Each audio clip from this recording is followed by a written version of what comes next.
3 வேளைக்கு சாப்பிட விட்டுட்டு 2 வேளைக்கு சாப்பிட்டா போதும். எப்படி சொக்கலிங்க முடியும்னு நம்ம முடிக்கிறாங்க.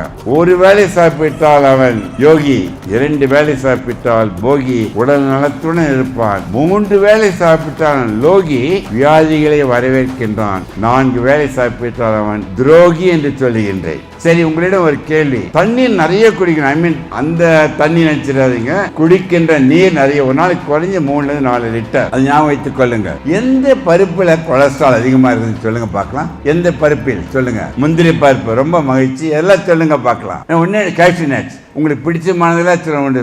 மகிழ்ச்சியான செய்தி, எந்த நட்ஸ்லயும் கொலஸ்ட்ரால் கிடையாது. எந்த உணவு தாவரத்திலிருந்து வருகின்றதோ அது அனைத்தும் 0 கொலஸ்ட்ரால். தோலுடன் சாப்பிடணும். பாதாம் பருப்பு கூட அதிகம் சாப்பிட்டா வெயிட் போயிடும். அதுக்கு அடிக்கடி சொல்ற, உடம்புலையும் பாரம் கூடாது, மனதிலும் பாரம் கூடாது. 100 வருடம் சொக்கலிங் வர வேண்டாம். அதான் அடிக்கடி சொல்றேன். மிக முக்கியமாக சாப்பிடும்போது சில பேருக்கு புறக்க ஏறிடும். கவனிச்சிருக்கீங்களா? புற ஏறினா என்ன பண்ணுவீங்க சொல்லுங்க பார்க்கலாம். பக்கத்துல இருந்து என்ன பண்ணுவீங்க? தலையில் தட்டுவீர்கள், அவர்கள் இறந்து விடுவார்கள். குனியை வைத்து முதுகில் தட்ட வேண்டும். பொறையடிச்சுன்னா ஒரு வசனம் சொல்லுவாங்க. என்ன வசனம்? யாரும் உங்களை நினைக்கின்றார்கள், எவரும் உங்களை நினைக்க தயாராக இல்லை, நீங்கள் எவரும் நினைத்து சாப்பிடும் பொழுது பொறையேறிவிடும். ஸோ என் உறவினர்கள் அனைவரும் உங்களை நான் கருதுவது உறவினர்களாக. ஆயுளை குறைத்து உங்கள் ஆயுளை கூட்டிக் கொள்ளுங்கள். புரியுதா? சரி, உணவை பற்றி சொல்லிட்டேன். 2வது உடற்பயிற்சி இன்றியமையாதது. அதுக்கு ஒரு கேள்வி, நமக்கு எத்தனை இதயம் இருக்குது சொல்லுங்க பார்க்கலாம். சொல்லுங்க, எத்தனை இதயம்? 1 இல்லை, 3 இதயங்கள். புதுசாக உங்களுக்கு. நீங்கள் சொல்லுகின்ற இதயத்தை ஏற்றுக்கொள்கின்றேன். 2வது இதயம் ரைட் காஃப் மசில், கண்டக்கால். 3வது இதயம் இடது கண்டக்கால்.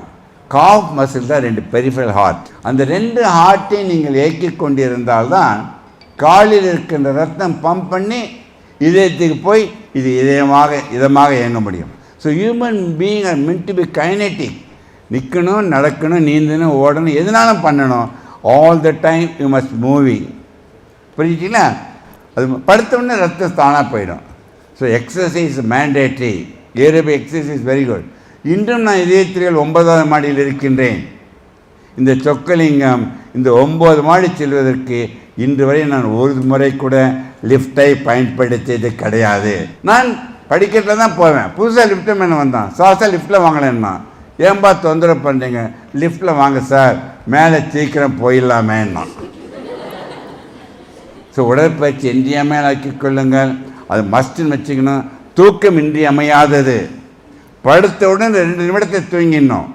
7 மணி நேரம் குறைஞ்சிங்களா, 7லேருந்து 8 மணி நேரம். அப்போ தான் ரீஜனரேட் ஆகும். தூக்கமும் மகிழ்ச்சி ஒரு பட்டாம்பூச்சி மாதிரி பிடிக்கப்பட உங்களை விட்டு ஓடிக்கிட்டே இருக்கும்.